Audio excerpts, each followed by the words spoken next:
Iran মার্কিন সংঘাতের কারণে গত ২৮ ফেব্রুয়ারির পর থেকে মধ্যপ্রাচ্যে বিমান চলাচল বন্ধ হয়ে গেছে। গেল ৪ দিনে বাংলাদেশ থেকে মধ্যপ্রাচ্যগামী কমপক্ষে ১৩১টি ফ্লাইট বাতিল হয়েছে।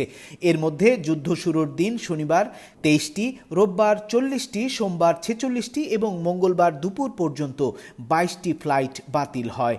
শাহজালাল আন্তর্জাতিক বিমানবন্দর কর্তৃপক্ষ এক বার্তায় জানিয়েছে, মধ্যপ্রাচ্যে যুদ্ধ পরিস্থিতি, ইরানের ক্ষেপণাস্ত্র হামলার কারণে নিরাপত্তা শঙ্কা এবং ইরান, ইরাক, কুয়েত, সংযুক্ত আরব আমিরাত, বাহরাইন, কাতার ও জর্ডান তাদের আকাশসীমা ও বিমানবন্দর বন্ধ করে দেওয়ার কারণে ঢাকার বিমানবন্দর থেকে মধ্যপ্রাচ্যগামী সব ফ্লাইট বন্ধ হয়ে গেছে এবং প্যাসেঞ্জাররা যারা এয়ারপোর্টে যাচ্ছে সেখান থেকেও তারা কোনো ইনফরমেশন পাচ্ছে না।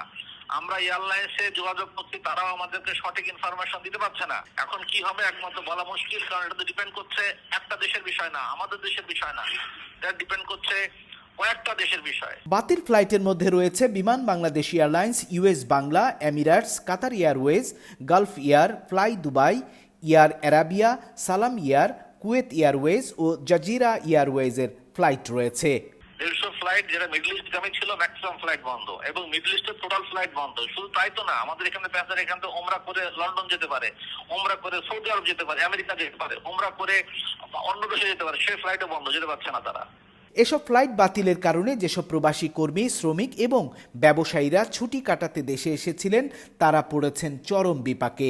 একদিকে বিদেশে কর্মস্থলে যোগদানের তাড়া, অন্যদিকে জমানো টাকা শেষ হয়ে যাওয়া কিংবা ভিসার মেয়াদ শেষ হবার আগে গন্তব্য দেশে পৌঁছানোর চাপ, সব মিলিয়ে দুশ্চিন্তায় দিশেহারা প্রবাসগামী যাত্রীরা। ট্রাভেল অ্যান্ড ট্যুরস ব্যবসায়ীরা জানিয়েছেন, এলোমেলো হয়ে যাওয়া ফ্লাইট সূচি কবে স্বাভাবিক হবে তা কেউ নিশ্চিত করে বলতে পারছেন না। বলা মুশকিল, মানুষের ভোগান্তির তো কোনো শেষ নাই। আমি তো আপনাকে আগেই বললাম, অনেক মানুষের চাকরির টাইম চলে যাচ্ছে, অনেক মানুষ সেখানে চিকিৎসার জন্য যেতে পারে, হজের জন্য যেতে পারে, পিলগ্রিম যেগুলো, সেটা তো আসলে কোনোভাবে রিকভারি করা যাবে না ঈদের পরে।